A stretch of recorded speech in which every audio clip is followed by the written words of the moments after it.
Rien ne vaut la présence de Dieu en nos cœurs. Rien ne vaut la présence de Dieu en nous. Car oui, Dieu, c'est notre espérance de gloire.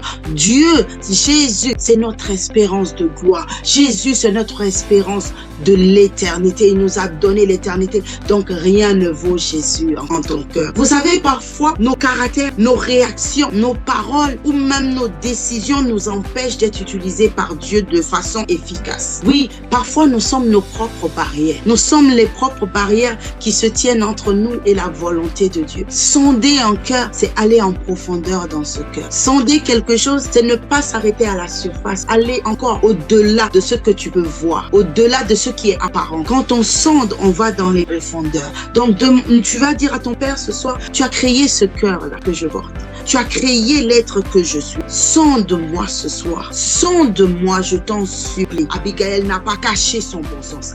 Déborah n'était pas une femme cachée. Abigail n'était pas cachée. Elle était sous un palmier. Elle n'était pas dans 4 murs. Elle était dehors. Sa sagesse était sue de tous. Sa sagesse était aimée de tous. Sa sagesse était recherchée de tous.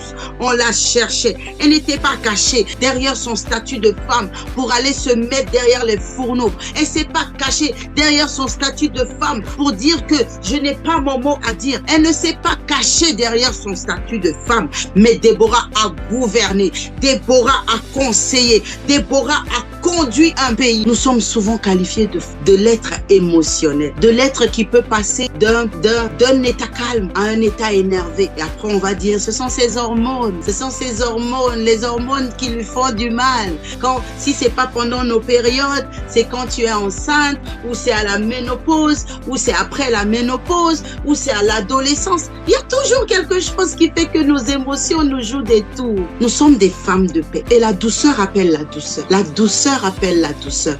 Il nous est arrivé à chacune d'entre nous de nous retrouver dans les situations où quelqu'un est venu sur nous avec tellement d'agressivité que tu n'es pas forcément une personne agressive, mais parce que l'agressivité est venue à toi, tu as répondu aussi avec l'agressivité. Alors que nous sommes des enfants de Dieu. C'est pas à nous de suivre les mauvaises actions des personnes qui nous entourent, les mauvaises réactions des personnes qui nous entourent. C'est à nous de les amener sur le bon côté. C'est à nous de les amener sur la bonne voie. Le temps des mensonges est terminé. Le temps des mensonges is over. Lying times are over. Le temps où le diable nous ment, où les traditions nous mentent. Gouverner ne se fait pas forcément par la force. Non. Tu peux gérer dans la douceur. Tu peux être une femme d'autorité, mais douce. Mais ta douceur doit être accouplée avec la fermeté. Et c'est là que quand tu vas dire quelque chose dans la douceur, mais avec fermeté, les gens qui sont autour de toi vont faire. Ils feront ce que tu leur as dit.